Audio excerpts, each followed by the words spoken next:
Hello, America. My name is Dylan John, and you are listening to Nature and the Nation. For today's episode, I will be looking at Patriarchs of Time by Samuel Macey. This book was written, or published, I should say, in 1987.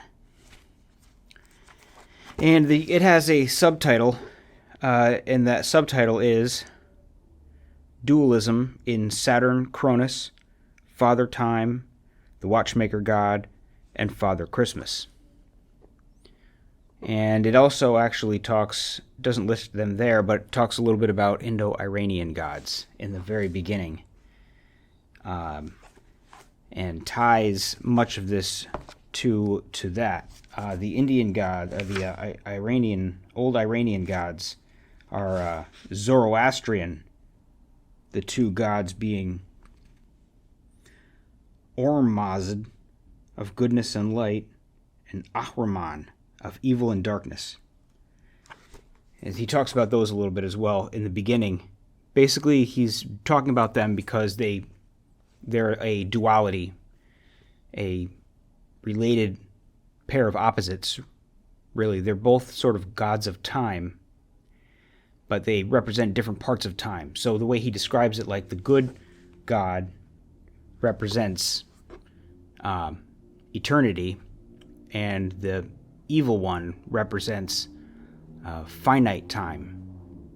And so there are these two different ways of looking at time, and they're in conflict with one another. And I thought that was an interesting concept, but I also thought about how we look at time in the present, and we don't really think about any sort of obvious duality between finite time and eternal time. I mean, it's there. You can understand it when you bring it up and discuss it, but we don't necessarily have a moral relation to that either. And so sometimes it's kind of funny to try to understand these old myths using ways of like dividing up the world that seemed obvious to them. Maybe, you know, it probably wasn't an obscure way of dividing up time to have these two related ways of looking at time, one eternal and one finite, one good and one evil. It probably seemed obvious to them, or it felt obvious to them. It felt correct to them, and that's why their myths reflect it. And I think in the modern world, we have a different way of looking at it, where we, I think, clearly say, I think, that there is a different ways of looking at time. And I can see the eternal time and versus like measured time or what have you. But I think like the past and the future are really the clearest, most obvious divisions in how we approach time. We've got the things that have happened, which are concrete, set in stone, and then there's the future that's like considered sort of wide open. We have different ways of thinking about the future and the past, and that's the most obvious division. And the more you think about it, the more that it, to my mind, it sort of coalesces around something that's deeper than just the present and the past. I try to think about it kind of mythologically, you know, and I'll get into that a bit as I look at some of the sections of this book. What I want to talk about here mostly is Saturn Cronis, Cronis being the Greek name and Saturn the Roman name. I prefer to just call it Saturn, because Cronis then gets into the question of the Greeks having two different gods, Cronis and Kronos, and the fact that they sort of combined them, and to what extent it was because their names sounded the same, and to what extent was it like a natural fit? Was it just coincidence? How did that happen? I think just looking at the god as Saturn helps to put some of those questions aside, and like to think about Saturn sort of allows a unified concept to form that isn't constantly having its threads pulled at. So I'm going to jump in, start reading a little bit about Saturn Cronis here, And then I want to talk a little bit more later about Saturnalia and a little bit about Christmas as well, and some other things to touch on. But let's start here with Saturn Cronis. This section that I'm reading from here is Saturn Cronis and the Golden Age, where he says, quote, "There had been a golden age of Cronis in Greece before he was overthrown by Zeus, the foreign god of the Greeks. And there had been a golden age of the agricultural god Saturn before, as Virgil tells us, he was overthrown by the Cretan king, Jupiter. One can see how easily Cronis and Saturn became conflated, and there was a similar tendency toward coalescence between Zeus and Jupiter, whose name means father of the gods. Greeks and Romans alike paint glowing pictures of the blessed times when Saturn Cronis ruled, despite the fact that such pictures sit badly with both the black side of his nature and the blood sacrifices that were undoubtedly made to him. Diodorus of Sicily, the author of a 40-book world history ending with Gallic wars, speaks highly of Cronis and barely dwells on the sacrifices. Cronis caused all men who were his subjects to change from a rude way of living to civilized life.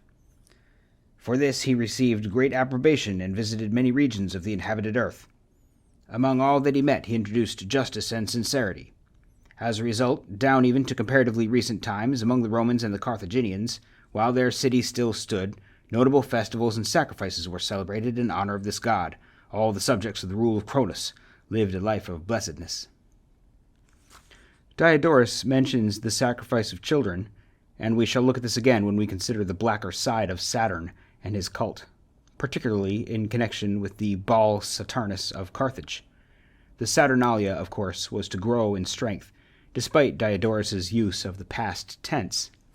It bears a striking resemblance to Cronis's festival of Cronia in Attica during harvest time, and would later be extended to as many as 7 days from the original 1 day on December 17th. The influence of our own Christmas and New Year has obviously been direct." End quote. So he mentions kind of the combination of the Greek and Roman gods, Zeus, Jupiter, Saturn, Cronis, and he talks about how a contemporary writer of that ancient time wrote basically positively about Saturn as when the age of Saturn, when the age of Saturn happened, there was a golden age when people first found civilization. He also, though the author here connects it to Baal Saturnus of Carthage. So I think this is an interesting point and one that's probably worth addressing, that the gods were sometimes combined, sometimes related to one another to differing degrees, to differing amounts of success. Kronos was just bound up into one extremely successfully. Other gods and goddesses are much more of separate entities that are just kind of related to one another. Baal ultimately is a Phoenician god. There were attempts to say that Egyptian gods, Thoth and Mercury or Hermes or what have you, different gods and goddesses represented the ones in Egypt. But this is just sort of later thinkers trying to make sense of the fact that all the different people have different gods that they worship. So there was like a layover of this must be their version of Saturn. But it wasn't created as an offshoot of Saturn. It was appended at a later point in time because they come from different parts of the world, and they're parts of different mythologies. That's not to say that there has never been like any crossover or influence from one set of gods to another, that they sort of grew up and existed in vacuums and without any contact from one set of gods to another. But clearly they all develop in various different directions, and it's not a clear thing to say, oh, well, this god is this god, Baal is Saturn. These are the same entity. Like they're not the same entity, first of all, because there is no entity for which they represent. They're two different streams of mythology, two different mythological creations. But that's not to say that there was never like a dark side to Saturn as Saturn. because there was. I think it's just not fair to say that there was never a dark side to any of this. I want to read this section here where he says, quote, "In the Knight's Tale, Saturn makes peace between Venus and the stern Mars, when Jupiter could barely put an end to the argument.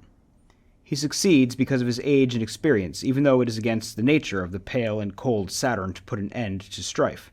Chaucer's lengthy description of Saturn includes his association with drowning, prisons, strangling, hanging, rebellion, discontent, poisoning, vengeance, punishment, treason, plots, and deceits. His nature is that of the father of pestilence. His are the illnesses due to an excess of cold, and his is the ruin of great houses, when his planet is in the zodiacal sign of the lion. Surely Chaucer's choice of such a god to bring peace, both to men and to his own peers, suggests the inherent ambivalence in Saturn Cronis's nature. It is clear that the custom of sacrificing human beings, and even children, to Saturn Cronis reinforced the child-devouring element in his myth, and the related cruelty, which was generally unacceptable not only to Christians but also to pagan Greeks and Romans. In order to demonstrate that the laws differ in accordance with time and place, Plato, in Minos, relates, "With us, for instance, human sacrifice is not legal, but unholy, whereas the Carthaginians perform it as a thing they account holy and legal, and that too, and some of them sacrifice even their own sons to Cronos." Fragment 122 from Sophocles' Andromeda supports a similar view. "With us, the shorn sacrifice is taken to the city, for the custom with the barbarians from the beginning is to make a human sacrifice to the god Cronos." In Greece itself, there were seemingly few remaining traces of the worship of Cronos. Pausanias, in his description of Greece, mentions only one temple dedicated to Cronos, which stood in Athens at the foot of the Parthenon. He informs us that on the top of Mount Cronius, named for the god at Olympia, there is an annual sacrifice to Cronos at the spring equinox. Porphyry indicates another form of sacrifice to Cronos when he tells us in De Abstentia that every year in Rhodes at the festival of Cronos a condemned criminal who has been kept back for this purpose was led outside the gates of the city and put to death. The greatest center of human sacrifice to Saturn Cronis seems, however, to have been in Carthage. The Punic religion of Phoenician Carthage was particularly abominable to Greeks and Romans because of its brutality and the sacrifice of children to the goddess Tanith and the god Baal-Amon. When, from the 5th century BC, the gods of Carthage became gradually Hellenized, Baal-Amon became Baal-Cronis, or Baal-Saturn, but quite evidently retained the thirst of his Punic predecessor for human blood. Like Plato, Sextus Empiricus uses the blood sacrifice to Cronos as an example of there being different values in different places. "Some sacrifice a human victim to Cronos, whereas we deem that the holy places are defiled by the slaying of a man." Plutarch says of Galon, who crushed the Carthaginians under Hamilcar in 480 BC, that he refused their suit for peace until he had added to the treaty the provision they should no longer sacrifice their children to Cronos. Diodorus of Sicily reports of the Carthaginians in two quite different battles. First, that Hamilcar, on seeing how the throng was beset with superstitious fear, supplicated to the gods after the custom of his people, by sacrificing a young boy to Cronos and a multitude of cattle to Poseidon. In later and even more dire circumstances, Diodorus tells us that the Carthaginians also alleged that Cronos had turned against them, inasmuch as in the former times they had been accustomed to sacrifice to this god the noblest of their sons, but more recently, secretly buying and nurturing children, they had sent these to the sacrifice. In their zeal to make amends for their omission, they selected 200 of the noblest children and sacrificed them publicly. Diodorus adds, regarding the Carthaginians, that there was in their city a bronze image of Cronos, extending its hands, palms up and sloping toward the ground, so that each of the children, when placed thereon, rolled down and fell into a sort of gaping pit filled with fire. Significantly, Diodorus adds, as his own comment, also the story passed down among the Greeks from ancient myth, that Cronis did away with his own children appears to have been kept in mind among the Carthaginians through this observance. Until it was forbidden by the Romans, both the Gauls and the Carthaginians were involved in human sacrifice. But ironically, Livy, though he avoids the term human, reports public sacrifice by the Romans themselves in 217 BC when Hannibal reached the Arno. At that time, a public feast was added to the Saturnalia, established on December 19th, 497 BC. Finally, the month was now December. Victims were slain at the Temple of Saturn in Rome. This time, senators administered the rite and a public feast, and throughout the city for a day and a night Saturnalia was cried, and the people were bidden to observe it in perpetuity. As one can imagine, the Christian apologists made much of the practice of sacrifice to Saturn. Lactantius said that this rite of immolating human victims is ancient, since Saturn was honored in Latium with the same kind of sacrifice. To think that men were so barbarous, so savage that they gave the name of sacrifice to the slaughter of their own children. Tertullian, a Roman Christian theologian, draws the parallel at least twice between the sacrifice of children to Saturn and the tradition that he had devoured his own offspring. End quote. Okay, so there's a whole bunch in there about Saturn and human sacrifice. And he does talk about the Carthaginian, the Phoenician Carthage, the Punic religion of Phoenician Carthage was particularly abominable to Greeks and Romans because of its brutality in the sacrifice of children. But in the 5th century BC, the gods of Carthage became gradually Hellenized. Like I was saying, Baal Ammon becomes at that time Baal Cronis. So essentially, they begin to adopt the features of the Greek gods. The Greek gods the Greeks themselves are so prosperous, and they have so much contact with other parts of the world and the colonies that they are establishing all over the Mediterranean. Their gods are just Hellenized, so to speak. They're through the process of Alexander the Great and everyone else. There's just an outpouring of Greek culture to these other places, and they adopted the gods, and they sort of superimposed them with their own gods to form one set of gods. But this was considered abhorrent to the ancient Greeks and Romans, all the way back to Plato, when he describes the difference between them, where he says, for the Greeks consider human sacrifice unholy and illegal, whereas the Carthaginians think it's holy and legal. But even back then, Plato is identifying Baal with Cronos, says that they are sacrificing their sons to Cronos.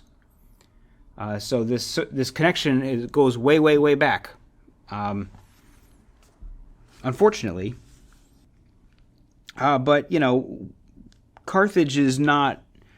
Carthage was a whole sort of another ballgame. You're talking North African Phoenician colony that was perpetually at war with Rome and was ultimately defeated and destroyed by Rome. It was the values of the Greeks and the values of the Romans that established much of the values of Western civilization and of European civilization.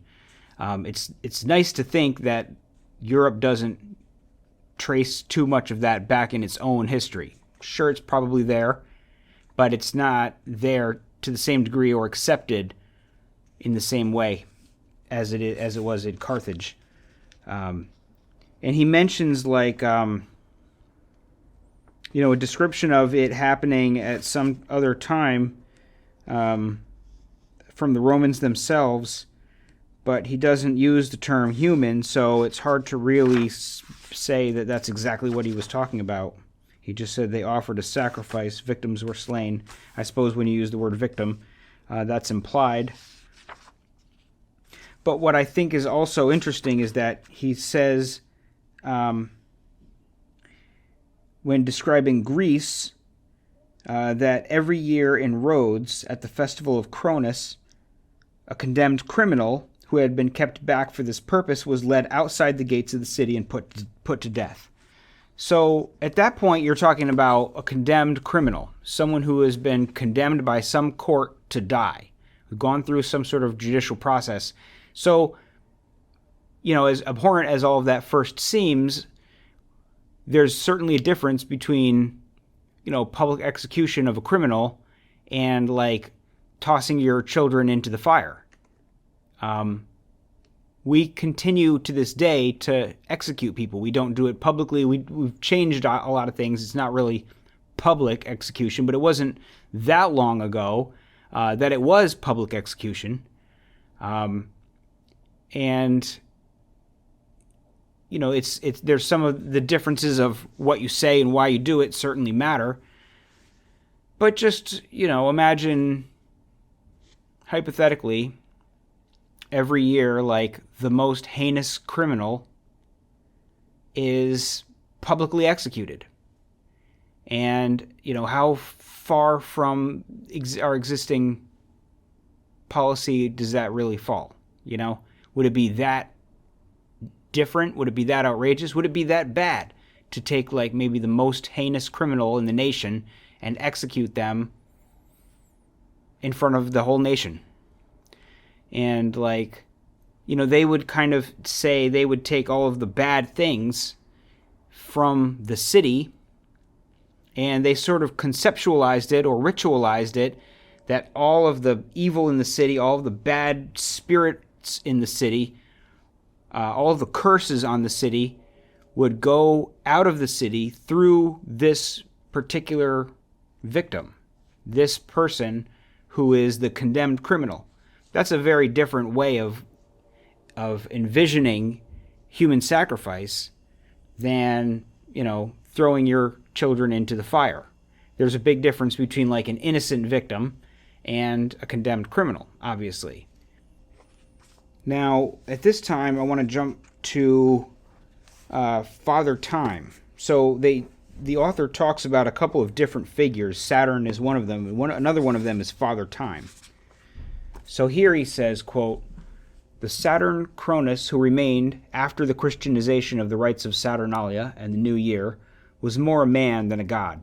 Not only did he tend to be immortal, who personified time through his sickle, but he also carried over from his earlier existence as a god those malevolent aspects of his nature related to Time the Destroyer. Naturally, this Saturn Cronis could only exist for Christians as a transitional figure. What slowly emerges is a Father Time, who is a more and more distinct personification of time in his own right. As we follow the development of Father Time, we shall therefore expect to find that in his earlier stages he continues to be identified with much of the symbolic baggage related to the malevolent Saturn Cronis. Father Time, though no longer immortal, certainly has his dualism. It may be compared with the dualism Zervanitic gods of time, as, for example, between the twin gods, the bright Or-Mazd, representing infinite time, and swarthy Akraman, representing finite time, or with the dualism within the single god Saturn Cronis, representing both the time of the Golden Age and time as the destroyer. But Father Time's dualism is of quite another sort, and it becomes apparent only as one traces the development of his iconography through historic time. Only then is one aware of a being who has been slowly separating from destruction, cruelty, and death, a being more sinned against than sinning. We shall find an iconography in the process of changing from malevolent to benevolent. Perhaps this is because, like ourselves, Father Time reflects a world in which finite time is being valued more and more in its own right, rather than as something that can benefit our existence beyond the grave." End quote. Okay, so I don't really want to read much out of this section. I don't really want to read anything more than that out of the section on Father Time. But I want to call to mind an image that you may have seen of the old man, Father Time, with the sash of the year, passing on, like, his hourglass or whatever to the baby New Year, or somehow, like, interacting with the baby New Year, who has, like, the sash with the New Year number on it, and he's the old year and the baby's the New Year, and this is kind of like our New Year's iconography, which to me represents this duality as sort of two split figures, rather than trying to say, oh, well, Saturn has this side and that side, and getting the concepts mashed up into one entity. Father Time kind of representing time in the past, and then Baby New Year representing the future, and like kind of maybe even the present, but especially the future. There's, this can kind of be dived into more than just this concept that you see on like a magazine ad or something, or a New Year's card. It's kind of like a psychological, like the past, the way we have our rituals, like the way we have New Year's Eve, and we're at the end of New Year's Eve, we're like celebrating the past, and we're kind of partying and everything, and then we all celebrate, oh, the New Year's arrived. And then there's Christmas morning, which is like, for the kids run down the stairs, opening the presents. All the presents represent the future. There's a sort of a division between the old year ending, the past, the old stuff that has happened that finally, has come to an end. The good old days have come to an end. The past year has come to an end, and the future is handed to the next generation the next morning. And there is a division in how we look at time as it relates to these celebrations as well. The way we look at the new year coming forward and the old year going away. If we kind of see that New Year's and Christmas are sort of bound up with the changing of the year, or they have historically been, some of that thing sort of still continues. And I think that the division between the child opening the presents on Christmas morning and the future orientation of that, and like the older people giving the gifts and old Santa Claus, and like that aspect of it is not as strong, but the backward looking recognition of the past that is also sort of mythologically bound up in that as well, relates to the old man and the Baby New Year, Father Time and Baby New Year. Before I want to continue, I want to talk about Saturnalia, but before I get to Saturnalia, I just want to mention a little bit about Mithraism, which is pretty cool. It was kind of a cult religion that was happening around the same time as early Christianity, and were maybe sort of competing as the new, what would become the new religion of the time. And Christianity obviously won out, but Mithraism is still pretty interesting to look at and to kind of mythologically and symbologically examine. So he's talking about Mithraism, and he says, quote, "The most awe-inspiring god of Mithraism is the lion-headed anthropomorphic god, of whom some 40 examples exist. There has been much debate concerning the identity of this monstrous deity.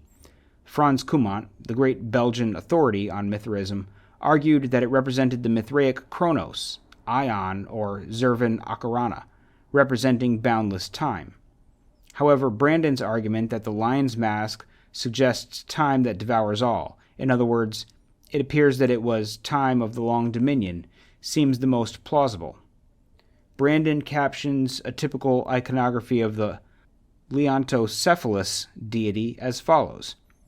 The Mithraic conception of time as Zervan Ahriman, the all-devouring nature of time, is symbolized by the lion's head. Time's sovereignty is indicated by the scepter and the sphere on which the deity stands. The wings denote the swift flight of time, and the signs of the zodiac on the body, the deity's association with fate. The entwined serpent probably represents the tortuous course of the sun's ecliptic. We will return to the zodiac later when we consider the important influence of astrology, which derives from Mesopotamia. Astrology affected mathematics and religion in general, and in particular calendars and the measurement of time.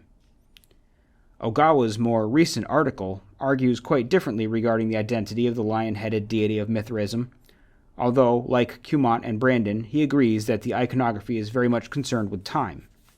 Ogawa argues that, As with other religions, Mithraism involves a conquest by 3 succeeding generations of patriarchal gods: Saturn, Jupiter, and Mithras. We shall later be considering at greater length the Roman and Greek pantheon, Oranos, Saturn Cronis, and Jupiter Zeus. Since other emblems of the lion-headed monster include a thunderbolt, scepters, and less frequently a Cerberus dog, Ogawa argues that the monster carries the same paraphernalia as that which Saturn and Jupiter carried before him. In addition, he argues more tentatively that Cerberus, the 3-headed dog, represents 3 aspects of time: the past, the present, and the future, which for Mithraists would mean the course of time passing through the 3 generations of Saturn, Jupiter, and Mithras. Further, Ogawa seems to argue for a unique and complex pattern of time in Mithraism. This combined the linear time of the generations of heavenly hegemony with the cyclic time of the commemoration of Mithra's exemplary act by the ritual of the believers who celebrated the yearly repetition of fecundity. Whether or not one accepts Ogawa's argument, it is important to note that the cyclic element of time to which he refers appears to inhere in the followers of Mithra rather than in the god himself. Indeed, one of a number of the superficial ways in which Mithraism and Christianity were similar relates to the fact that each worshipped a god who, by a single act, had assured man of eternal salvation. Cyclic gods, by the way of contrast, like Osiris, Adonis, or Attis, the Phrygian fertility god, were resurrected annually. End quote. So this is an interesting examination of a certain figure that appears in Mithraic statuary. So we don't know an awful lot about Mithraism. Not a lot was recorded. Very little was recorded, and it was all a little bit secretive. There are statues that remain, and there are some inscriptions that remain, but there's not really writings, unfortunately. So we have these statues, and we can't even clearly say who these statues are. What deity is this? We just don't know an awful lot about it. We try to look at the symbols that they carry and what things they're associated with, and we try to piece together a story. And so there is one guy in here, I believe it's Ogawa, who argues that, well, that actually really does represent Mithra, or Mithras, and he replaces Zeus. There's this sequence where he talks about, he says Mithraism involves a conquest by 3 succeeding generations of patriarchal gods, Saturn, Jupiter, and Mithras. And that connects with the past, present, and the future. So that's an interesting idea, the idea that Mithras succeeds Zeus. So there's a sequence of, just like there was Oranos, Saturn, Zeus, there's then Saturn, Zeus, Mithras as the third in the sequence. So that Zeus is deposed and replaced by Mithras in Ogawa's reading of this. And that this lion figure carries the tools of Zeus and the tools of Saturn alike. He has inherited the tools from them. He also mentions a name. He says, Franz Cumont, the great Belgian authority on Mithraism, argued that it represented the Mithraic Cronos, Ion, or Zervan Akarana. Ion is actually interesting because Ion is another god of time in ancient Greece that doesn't really get mentioned an awful lot, but there's Cronos and Ion. Cronos depicted as an old man, Ion depicted as a young man. I wonder whether or not there's any sort of potential sequence that could be derived from Baby New Year to Ion, whether there's a sort of a line there in the way that there's a line from Cronos to Father Time. I don't know. It's an interesting thought. I don't think Ion was historically really understood as being of the future, but there's also a lot we don't know about these ancient Greek religions, not just Mithraism, but the religion of the ancient Greeks. Some of it's written down, a lot of it is not. A lot of the writings, things that were written down, don't exist anymore. And an awful lot of it was just part of an oral tradition. So We're only ever speaking fragmentarily when we talk about the way it used to be. Maybe Ion played more of a role. Maybe he didn't. But I thought that was kind of an interesting concept to bring in there.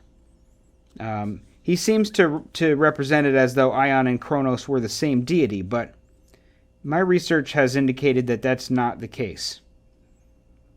Anyhow, that's pretty interesting, but let's jump forward to Saturnalia. I want to look at a little bit about how Saturnalia affected Christmas, how the various ways in which Christmas inherited some of the components of Saturnalia, which is always interesting to examine.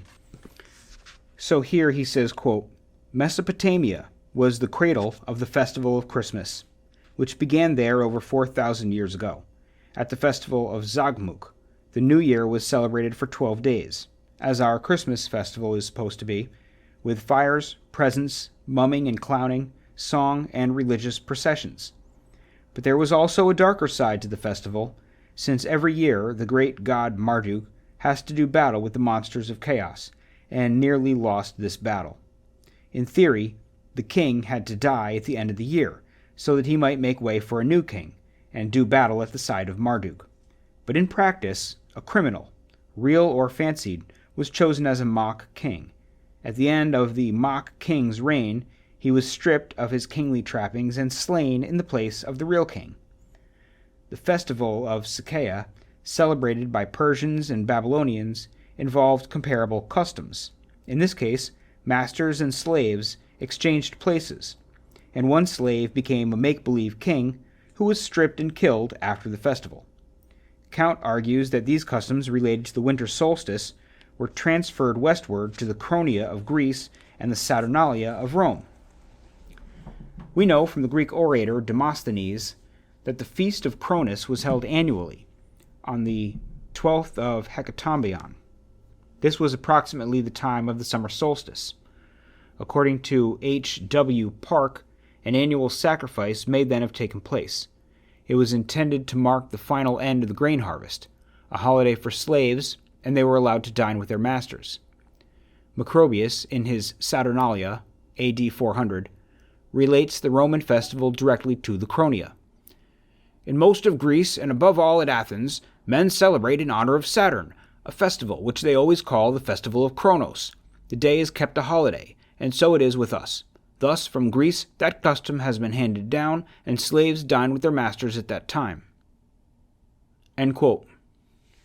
And he goes on a little bit to talk about the relationship of Christmas to Norse holidays, Yule and the Norse pantheon, and Odin and whatnot. But the author seems to think, Samuel Macey seems to think that doesn't really hold up to much examination, and he cites a few other authors to that end. I want to move on a little bit to where he talks about some other stuff being converted into how this pagan Saturnalia was sort of converted into Christianity. He says, quote, although there had always been reservations about the pagan and riotous side of Christmas, the 17th century witnessed a particularly strong reaction from the Puritans. In 1617, when James I attempted to impose the English Church, including its 5 main festivals, as the State Church of Scotland, the revival of the festival of Christmas was denounced as the return of the ancient Saturnalia.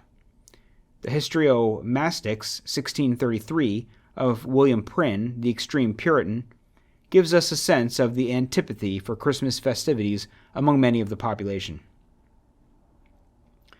If we compare our Bacchanalian Christmases and New Year's tides with these Saturnalia and feasts of Janus, we shall find that their dates are the same as well as their manner of solemnizing, both of them being spent in reveling, epicurism, wantonness, idleness, dancing, drinking, stage plays, masks, and carnal pomp, which should cause all pious Christians eternally to abominate them.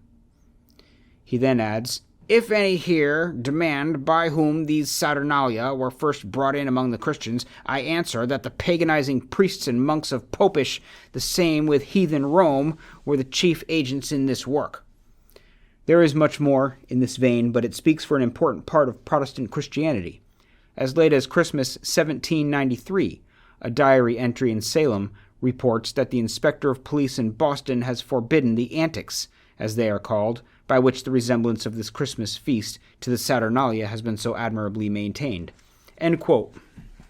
So just a bit there, actually, about the way that, at least in the Puritan England, the Christmas festivities were clearly identified as being a continuation of Saturnalia, and were outlawed accordingly, oftentimes. And here he talks about the election of the mock king, which apparently goes all the way back to Mesopotamia. Here he says, quote, "The election of the mock king was an essential part of the Saturnalia. Epictetus tells us that at the Saturnalia a king is chosen by lot, for it has been decided to play this game. The king gives his commands. You drink, you mix wine, you sing, you go, you come. I obey so as not to be the one to break up the game." Lucian, in Saturnalia, puts in the mouth of Cronos, "You find yourself absolute monarch. One must shout out a libel on himself, another dance naked or pick up the flute girl and carry her thrice around the house." In the 16th century, Polydore Virgil noted that the Christmas lords derive from the temporary relationship that servants had with their masters in Saturnus feasts that were called Saturnalia. All of the Christmas lords were involved in the Saturnalian temporary reversal of roles, but under Christianity they were of many types, both secular and religious. The secular lords include the Lord of the Revels, the Christmas Prince, the King of the Bean, and above all, the Lord of Misrule. William Sandys notes that the Lord of Misrule, at Christmas, was known by the time of Henry II, if not at a much earlier date. Joseph Strutt argues that people thought of the Lord of Misrule as a peculiarly English phenomenon only because he was recognized there longer than on the continent and had the advantage of receiving royal authority. Michael Harrison points out that the Lord of Misrule was officially revived at the end of the 15th century, even when disguisings and plays were not being encouraged. He notes that King Henry VII awarded the Lord of Misrule, sometimes called the Abbot of Misrule, 10 marks for his work at Christmas, and that in 1489 Leland, the historian, praised the work of the Abbot of Misrule. Harrison remarked on the paradox that this giving of authority was being officially encouraged at precisely the time when the rulers of Europe were striving to impose the power of the state on nations. He claims that although in the past the Lord of Misrule became one of the most important figures in British social life, there are now only traces of him in the role of Father Neptune when crossing the line. The religious Christmas lords include, besides the Abbot of Misrule, the Abbot of Unreason, and the Abbot of Fools. End quote. So this is something that we don't really see anymore, but there was sort of he mentions a reversal of roles where, like, the slaves would get served by the masters, and this runs right back to, this again kind of traces right back to Mesopotamia, but has a part in Saturnalia, where but it's not just that the slaves get served by the masters and there's a reversal of roles, but there's really one person who's picked out to become the mock king. And at the end of the ritual, you know, in ancient times, theoretically at least, the mock king is killed. I don't think that was a regular part of, like, you know, because as I said, the Greeks and Romans were generally speaking not into human sacrifice, so I don't think that carried on. But at least in ancient Mesopotamia, there was the concept that the mock king would be killed at the end of the period of misrule. But what they would do is they simply said, all right, well, we're gonna dress up this guy as the king. We're not gonna kill our king, despite the fact that that's like what our earliest mythology calls for. You know, they sort of recognize, all right, that's not the right way for us to do this. It would not be helpful for us if we killed our king every year. Let's dress up a criminal as the king and kill him instead. And you see there the way that the myths change and the rituals change over time as things that just seriously don't work get expelled and new myths and new rituals are created that can actually serve functionally. But over time, that whole concept has sort of just vanished. But it's interesting because it is a sort of carnival. They talk about the Saturnalia and the Misrule and the changing of roles and the feasting and the caroling and the processions. And there is a carnival atmosphere to the whole concept of Saturnalia in the old ancient world, and then again in like medieval Christmas antics, at least, the way that they were described by the Puritans, at least. There's a sort of misrule, a sort of riotousness involved in the whole affair. There are other like appended holidays before and after the Saturnalia, and it winds up taking up like multiple weeks. And there's like role reversals, like men dressing in women's clothes and women dressing in men's clothes, and everything seems sort of topsy-turvy for this period of time. And then it ends and it goes back to normal. And it's almost like it serves as this release gauge of just like flip everything on its head, and then almost as a justification by how everything collapses during the carnival period, then everything, of course, has to go back to normal. And maybe the value of normalcy is reinforced by the existence of the festival. Of course, you can't devolve into, the festival lifestyle, all day, everyday festival, like Rome sort of started to do when there were festivals every single weekend of one sort or another. All things in moderation, right? But the festival sort of serves a purpose. The Saturnalia, the upending of everything, the Lord of Misrule, the switching of places, seems to serve as some sort of social function. I mean, perhaps, that would explain its longevity. It never really vanishes from any society. There's always some form of revelry, like ritualized revelry.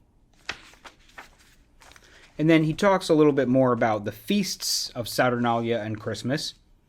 And here he says, quote, "Two important aspects of the Saturnalia were, as we have seen, the Feast of the Dead cult and the excessive feasting and license. Although the Christian Church consciously took over the festival of the undying sun related to the winter solstice, it has been anxious to eliminate some of the more obvious pagan associations. Thus, the institution of All Souls' Day is due to Odilo, abbot of Cluny. It follows immediately after All Saints' Day, November 1st, and Christianizes the traditional intercession for the dead by holding that the prayers of the living might help those who have not proceeded beyond purgatory. The feast was temporarily abolished by the Church of England at the Reformation. It has, however, been revived in Anglo-Catholic churches and continues to be recognized by many continental Protestants.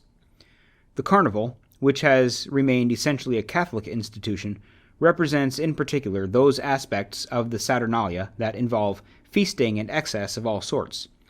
As the etymology of the word suggests, the Carnival is concerned very much with matters of the flesh.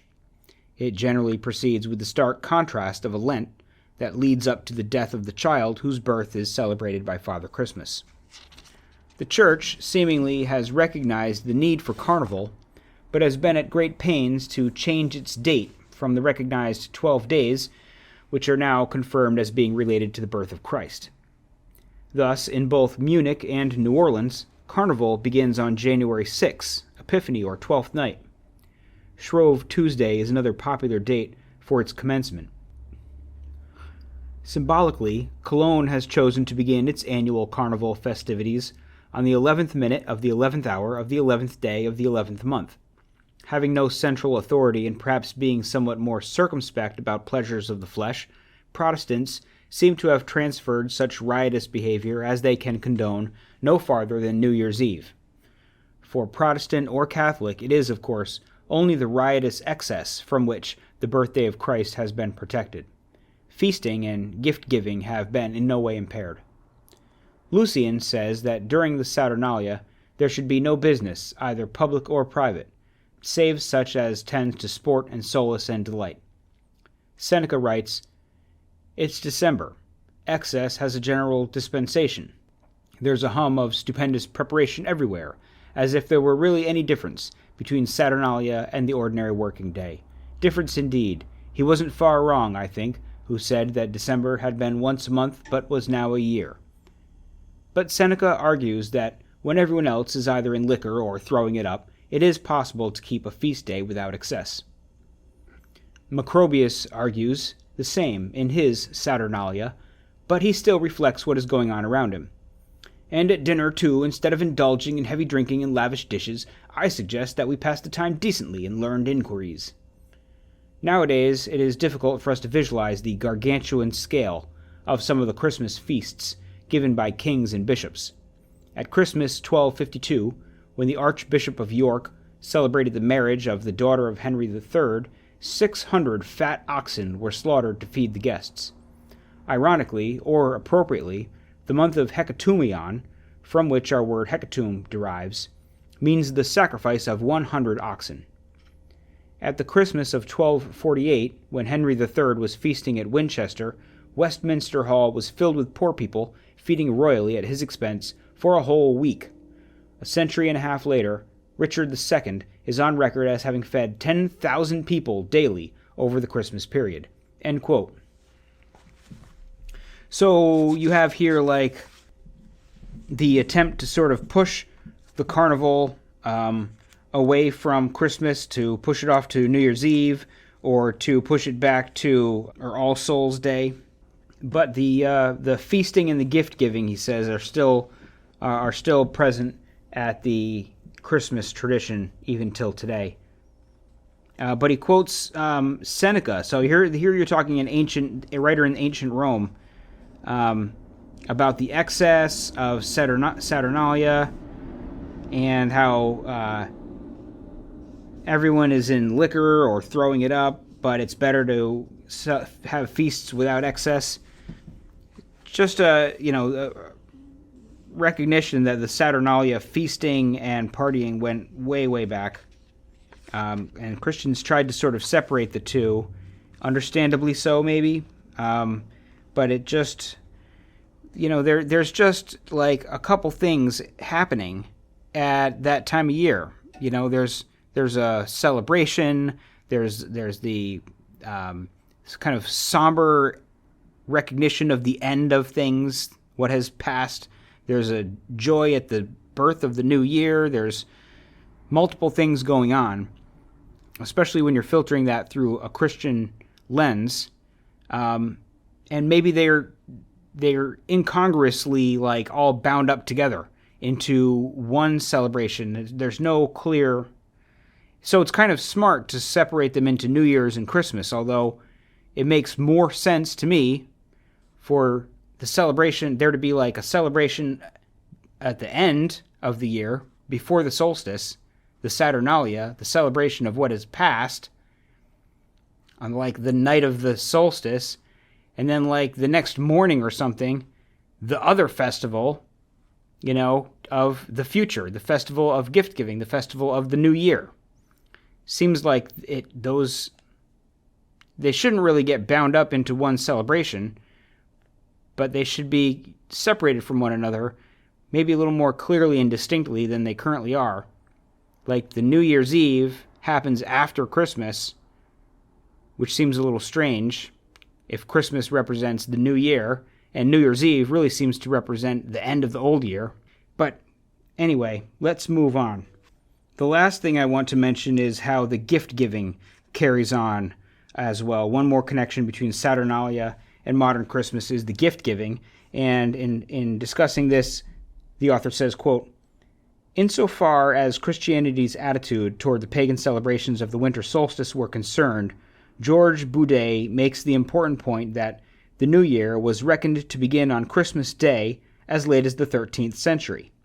Thus, the connection between Christmas and New Year's Day was throughout the early centuries of Christianity so close that it meant practically the same thing.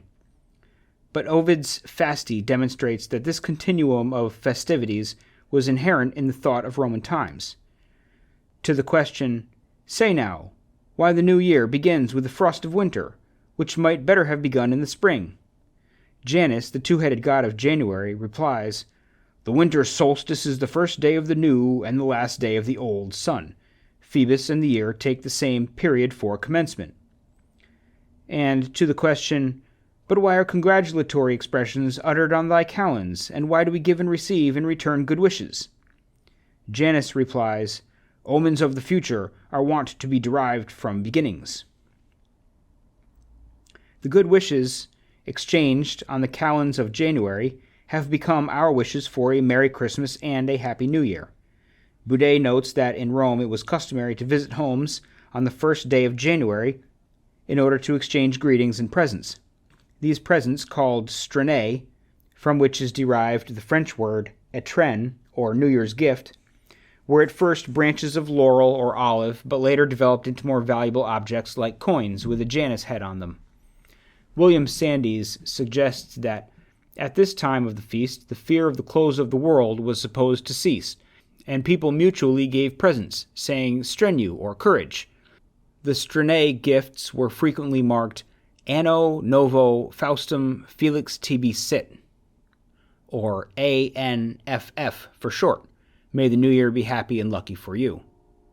Boudet has further shown from a New Year engraving for 1467, which depicts Jesus as a little boy and wishes a good and happy New Year, that the later divided Christmas and New Year's cards were here being treated as one.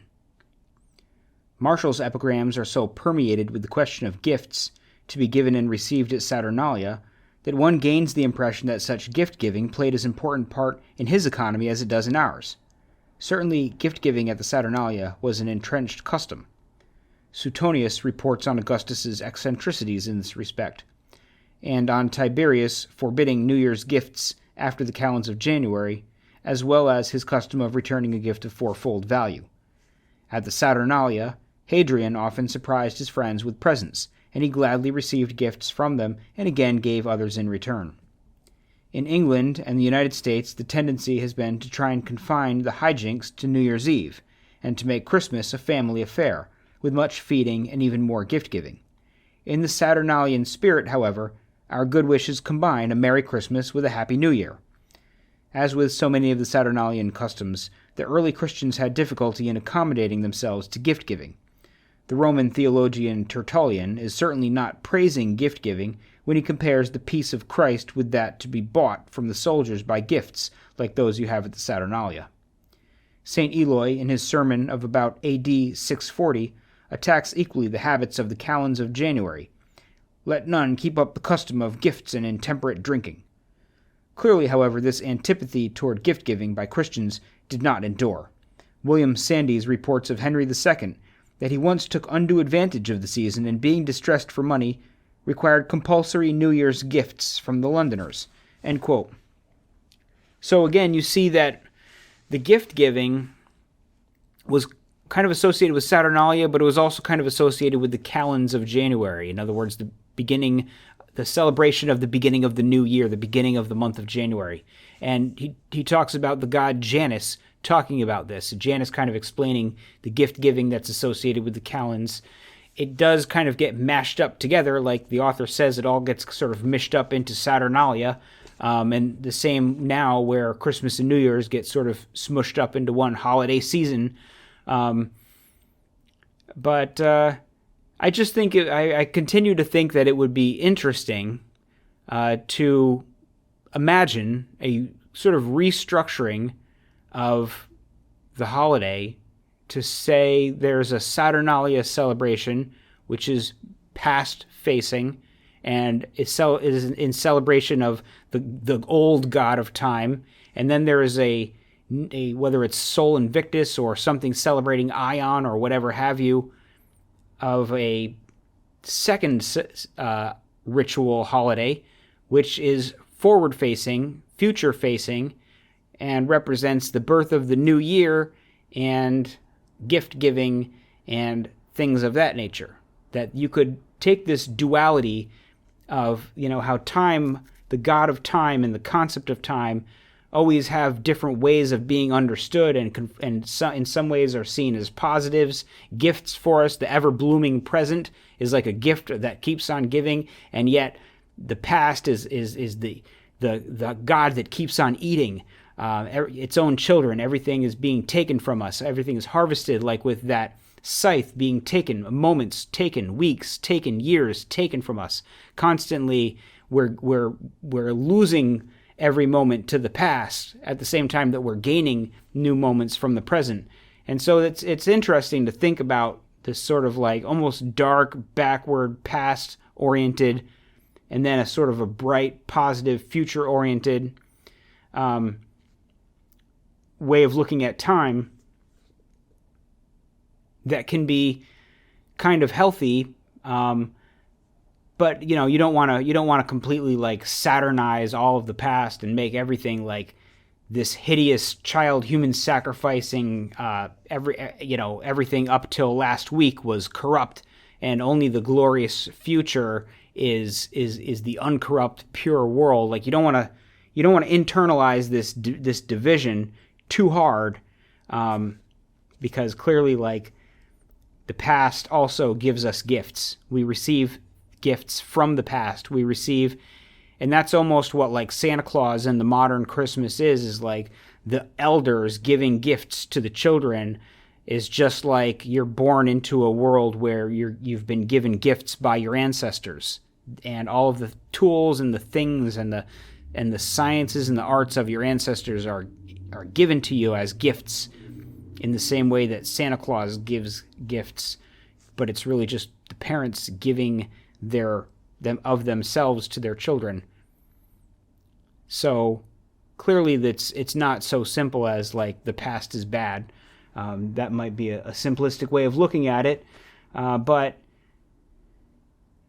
I do think that the division between past and future is really probably the strongest duality that there is in our approach to time. And if we see time as divided like that, it makes for an interesting way of understanding it, perhaps mythologically. So thanks for listening all this long way through, and I'll catch you on the flip side. Goodbye.